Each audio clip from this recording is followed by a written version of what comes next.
कक्षा 10 द्विघात समीकरण 2x² माइनस 4x जमा 3 बराबर 0 के मूलों की प्रकृति ज्ञात करना। मैं बताना कि मूल किस तरह के होंगे।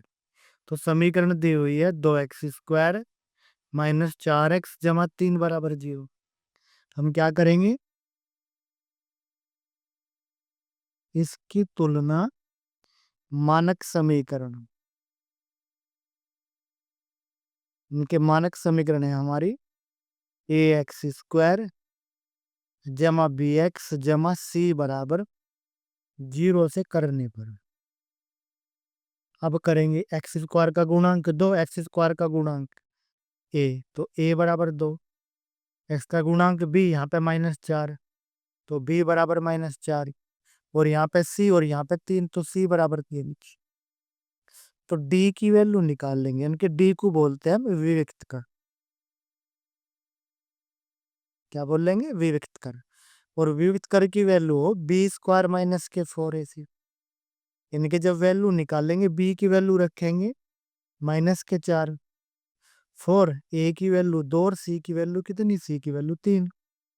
तब हम वैल्यू निकाल लेंगे तो क्या आ गया, यानी कि ये आ गया हमारा d बराबर आ गया -4 का वर्ग करेंगे 16, यहाँ a भी प्लस का c भी प्लस का, इसकी गुणा करेंगे तो क्या हो गया, 4 दूनी 8 थी 24, माइनस के 24 और प्लस के 16, तो कितने बच गए, -8। और -8 क्या है, 0 से छोटा है। अगर 0 से छोटा है तो क्या हो गया, इसलिए समीकरण के मूल काल्पनिक है।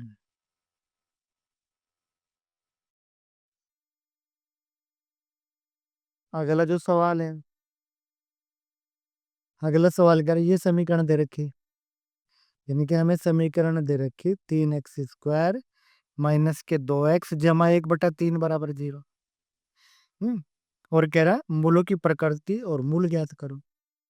अब क्या करेंगे, यहाँ पे बटे में 3 है तो 3 से गुणा कर देंगे, तो यहाँ करेंगे गुणा, कितना आ जाएगा, 3 3 x², यहाँ पे करेंगे तो माइनस के 6x, और यहाँ 3 से 3 हट जाएगा तो क्या बचेगा, 1 बराबर के 0। इनके समीकरण हमारी ये आ गया। अब हम इसको क्या लिख सके, इनके 9x² है, 9x² को हम लिख सके 3x का वर्ग, ये 1 है, 1 को हम लिख सके 1 का वर्ग।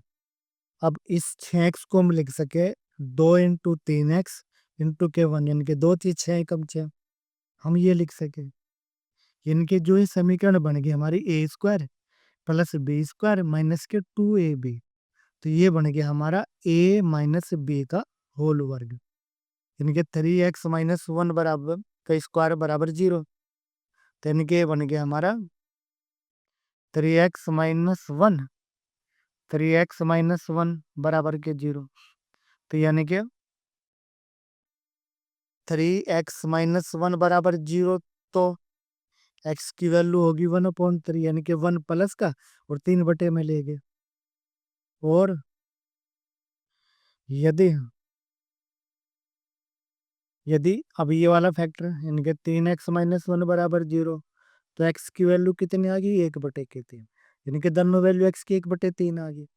यानी कि अगर हम मूलों की प्रकृति ज्ञात करनी तो कैसे करेंगे, 9x² माइनस 6x प्लस 1 बराबर 0 की तुलना, इसकी तुलना मानक समीकरण से कर देंगे, ax² जमा bx जमा c बराबर 0 से करने पर। अब तुलना करेंगे तो क्या आ गया, यानी कि a की वैल्यू कितनी आ गई, 9, b की वैल्यू आ गई माइनस के 6 और c की वैल्यू आ गई 1। तो इसलिए अब d यानी कि विविध कर निकाल लेंगे, b² माइनस के 4a से, b की वैल्यू 6, 4, a की वैल्यू 9 और c की वैल्यू 1, तो 6 चंग 36, यहाँ भी 36 बराबर के 0। अब चूंकि d बराबर क्या आ गया, 0, तो इसलिए मूल क्या हो गए, बराबर हो गए। और जब हमने हल करा था क्या आए थे, दोनों मूल बराबर आए थे, 1/3 और 1/3, तो इसलिए सवाल जो है हल हुआ। अगला सवाल, अच्छे सवाल है, प्राय पेपरों में आ जाते हैं। अगला सवाल है 2x के x² माइनस के 8x प्लस के के मूल बराबर है तो के का मान ज्ञात करो। अब लिखेंगे चूंकि 2k x² माइनस के 8x प्लस के बराबर 0, ये समीकरण दी हुई है, के मूल बराबर है,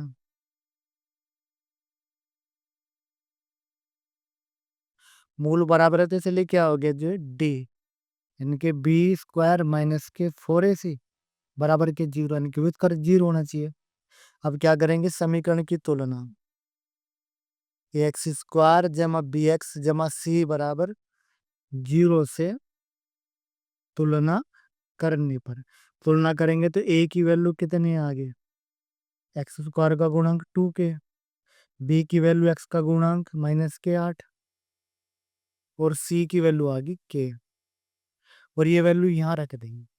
तो इसलिए क्या हो गया, b की वैल्यू रखेंगे -8 तो -8 का वर्ग, फोर a की वैल्यू रखेंगे 2k और c की वैल्यू k बराबर के 0, करेंगे तो 8 8 64, 4 दूनी 8, k गुना k² बराबर के 0, 8k को इधर ले गए तो 8k² बराबर 64, तो k² बराबर 8 8 64, 8 आ गया, तो k बराबर क्या हो गया √8, और 8 को हम क्या लिख सके 4 गुना के 2, और 4 का वर्गमूल 2 और वर्गमूल 2, तो क्या आ गया 2 वर्गमूल 2, यानी कि ये आ गया हमारा आंसर।